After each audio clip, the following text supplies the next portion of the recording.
जी हाँ साथियों, आइए आज के आउटसोर्सिंग कच्चे क्रम से जुड़ी कुछ खबरों को जल्दी से जान लेते हैं कहां से क्या खबर आई है। तो सबसे पहले दोस्तों खबर की शुरुआत कर लेते हैं आज यहां पर पानीपत से।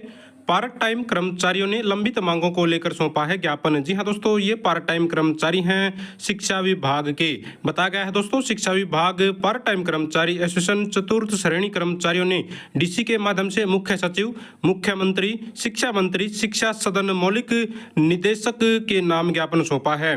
कर्मचारियों ने बताया कि कर्मचारियों को पक्का करने के लिए विभाग की ओर से पॉलिसी बनाई जानी चाहिए। अब पार्ट टाइम सफाई कर्मचारी व वाटर कैरियर 25 व 26 जून को शिक्षा मंत्री महिपाल ढांडा के पानीपत आवास पर प्रदर्शन भी करेंगे। तो दोस्तों प्रदर्शन की तैयारियां यहां पर कर रहे हैं पार्ट टाइम कर्मचारी जो स्कूलों में काम करवा रहे हैं। इन्होंने कहा कर्मचारियों की मांग है कि कर्मचारियों को पक्का किया जाए, सेवानिवृत्त होने पर दोस्तों एक मुश्त राशि दी जाए, जिनका निधन हो चुका है उनके परिवार को आर्थिक सहायता व रोजगार भी दिया जाना चाहिए। जो स्कूल मर्ज किए गए हैं उनके कर्मचारियों को स्कूलों में समायोजित किया जाए।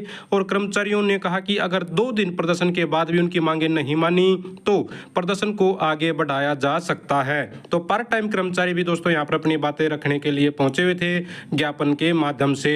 इसके बाद साथियों आगे बढ़ते हैं, खबर आ रही है रोहतक से। यहाँ पर दोस्तों पीजीआई में जो आउटसोर्सिंग कर्मचारियों का दोस्तों धरना चला हुआ है, उस धरने पर पहुंचे हुए थे जो सांसद है कांग्रेस के दीपेंद्र सिंह हुड्डा। बताया गया है पीजीआई के आउटसोर्स कर्मचारियों के धरने पर पहुंचे सांसद दीपेंद्र हुड्डा ने पूर्ण समर्थन दिया। तो दोस्तों कहा सरकार तुरंत बातचीत के माध्यम से आउटसोर्स कर्मचारियों की मांगों को पूरा करे। तो साथियों ये कर्मचारी लगातार धरने पर डटे हुए हैं अपनी मांगों को लेकर। इनकी प्रमुख मांग है वो है कौशल रोजगार निगम में इनको शामिल किया जाए।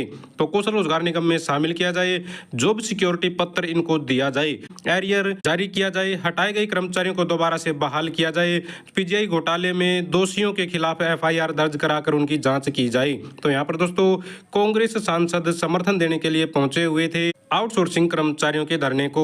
तो यहाँ पर इनको राजनीतिक समर्थन मिलता हुआ आप लोग देख रहे हैं। प्रदर्शन कई दिन से चल रहा है लेकिन इनकी तरफ ध्यान नहीं दिया जा रहा है। इसके बाद साथियों पानीपत से देख लेते हैं, खबर आ रही है सरकार मजदूर अधिकार खत्म करने पर आमदा यह स्वीकार नहीं। जी हाँ दोस्तों, यह बात बोली गई है आशा वर्कर के राज्य प्रतिनिधि सम्मेलन में। तो दोस्तों राज्य प्रतिनिधि सम्मेलन हुआ है यहाँ पर आशा वर्करों का, जिसमें इन्होंने बताया कि सरकार जो 2006 में राष्ट्रीय स्वास्थ्य मिशन की जो पॉलिसी लेकर आई थी, जो मिशन शुरू किया था सरकार ने, उसमें आशा वर्कर एक अहम कड़ी है। बावजूद दोस्तों यहाँ पर इन्होंने बताया कि कर्मचारियों को आज तक भी न्यूनतम वेतन नहीं मिल रहा है, न ही सरकारी कर्मचारी का दर्जा इनको दिया गया है। तो ये चाहते हैं कि इनको न्यूनतम वेतन लागू हो और समय रहते इनको जो है एक कर्मचारी का, एक सरकारी कर्मचारी का दर्जा दोस्तों दिया जाए। और यहाँ पर दोस्तों जो अग्निशमन कर्मचारी हैं वो भी सभी मंत्रियों के आवास पर धरना देने की तैयारी कर रहे हैं। बताया गया है 23 को सभी मंत्रियों के आवास पर देंगे धरना, 29 को फरीदाबाद में मंत्री निवास के सामने करेंगे प्रदर्शन। तो मांगों को लेकर फिर से हड़ताल की तैयारी पे है दोस्तों अग्निशमन कर्मचारी। और 23 तारीख काफी नजदीक है तो इन्होंने यहाँ पर चेतावनी दे दी है कि तब तक सरकार यानी कि इस 23 तारीख से पहले सरकार अगर कर्मचारियों की मांगों की तरफ ध्यान देती है तो अच्छी बात है, वरना ये सभी मंत्रियों के आवास पर पहुंचेंगे एक साथ। और लाडवा से अपडेट ले लीजिए, पीडब्ल्यूडी मैकेनिकल वर्कर यूनियन के कर्मचारियों ने मुख्यमंत्री के ओएसडी महेंद्र सिंह को सौंपा है ज्ञापन। तो दोस्तों यहाँ पर ज्ञापन सौंप रहे हैं, आप लोग देख रहे हैं Haryana government PWD mechanical worker union के कर्मचारी। तो दोस्तों आप लोगों को ये पता होना चाहिए कि कर्मचारी लगातार अधिकारियों के संपर्क में हैं, लेकिन बावजूद उसके साथियों आश्वासन के अलावा कुछ आज तक इनको नहीं मिला है। इसके बाद साथियों कैथल से अपडेट आ रही है, यहाँ पर आप लोग देखेंगे ग्रामीण चौकीदारों ने की मानदेय भत्ते में बढ़ोतरी की मांग। तो ग्रामीण चौकीदार दोस्तों कैथल में मानदेय बढ़ोतरी की मांग कर रही हैं। इनका यहाँ पर कहना है कि चौकीदार सरकार की आंख का नाक का काम करते हैं और इनको मात्र 11,000 रुपये ही मासिक मिलता है और वो भी कई बार लेट हो जाता है। तो 11,000 रुपये में आज की महंगाई के टाइम में दोस्तों ये बहुत ही कम मानदेय है। तो ये चाहते हैं कि 26,000 रुपये जो न्यूनतम वेतन है वो जारी किया जाए। तो 26,000 रुपये यहाँ पर ग्रामीण चौकीदार भी दोस्तों डिमांड कर रहे हैं सरकार से। और यमुनानगर से अपडेट ले लेते हैं साथियों, चिकित्सा अधिकारी ठेका कर्मचारियों के साथ कर रहे हैं भेदभाव, करेंगे विरोध। तो दोस्तों यमुनानगर में क्या परेशानी चल रही है कि कर्मचारियों के जो कार्य पद है उसको चेंज कर दिया गया है। जी हाँ, यहाँ पर बहुत सारे कर्मचारी ऐसे हैं जो वार्ड में काम कर रहे थे दोस्तों, अपनी सर्विस दे रहे थे वार्ड सर्वेंट के तौर पर। पिछले 10 से 12 साल इनको दोस्तों हो गए हैं अपनी सर्विस देते हुए, लेकिन अब दोस्तों इनको बहुत सारे कर्मचारियों को सफाई कर्मचारी के तौर पर काम करने को मजबूर किया जा रहा है, जिसका कर्मचारी यहाँ पर विरोध कर रहे हैं। और इनका ये भी आरोप है कि जो अधिकारी हम अपने चाहते कर्मचारियों से दोस्तों अलग अलग काम करवाते हैं, लेकिन कुछ कर्मचारियों के साथ ये भेदभाव हो रहा है, जिसका ये विरोध यहाँ पर करते हुए नजर आए। है। इसके बाद अंत में देख लेते हैं, अनुबंध पर लगे सरप्लस शिक्षकों की फिर होगी छुट्टी, 30 जून तक ही दे सकेंगे सेवाएं।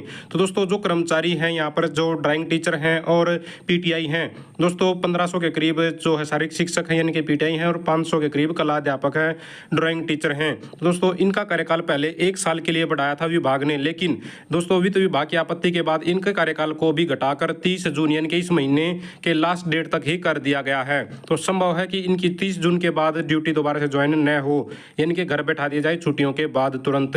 अब दोबारा से सेशन जब स्टार्ट होगा तो दोस्तों हो सकता है कि इनको स्कूल में जाने की परमिशन ही न हो, हाजिरी लगाने की परमिशन वहां पर न मिले। तो कर्मचारी खासे नाराज हैं, परेशान और दुखी हैं कि भाई अब ऐसे घर बैठे बैठे जो है इनको घर ही बिठा दिया, यानी कि छुट्टियों में अपना ठीक है छुट्टी हो रही थी लेकिन अब जाने का मौका ही नहीं मिलेगा अगर 30 जून तक है कार्यकाल नहीं बढ़ा तो। इसके बाद साथियों अंत में देख लीजिए, यहाँ पर खबर आ रही है, एक और डिपार्टमेंट ने लिस्ट जो है जारी कर दिया अपनी जॉब सिक्योरिटी प्राप्त कर्मचारियों की। ये लिस्ट है दोस्तों PWD irrigation and WR department Haryana Panchkula की तरफ से, जिसमें कर्मचारियों को यहाँ पर दोस्तों जॉब सिक्योरिटी दे दी गई है। 13/6/2025 की डेट का ये लेटर आप लोग देख रहे हैं। बहुत सारे जो कर्मचारी साथी हैं इसमें कवर हुए हैं। यहाँ पर भी आप लोग देखेंगे एक लिस्ट यहाँ पर भी है, ये 12 तारीख को थी और ये 13 तारीख को जारी किया था। दोनों ही एक ही डिपार्टमेंट के हैं जिसमें कर्मचारियों को जॉब सिक्योरिटी प्रदान कर दी गई है। तो दोस्तों ये थी सारी की सारी आज की आउटसोर्सिंग कच्चे कर्मचारी खबरें। अगर आप भी चाहते हैं हरियाणा में एजुकेशन से रिलेटेड कच्चे कर्मचारी खबरें समय पर पाना तो चैनल को जरूर सब्सक्राइब करें, वीडियो को लाइक करें, दोस्तों साथ शेयर करें। Thank you very much.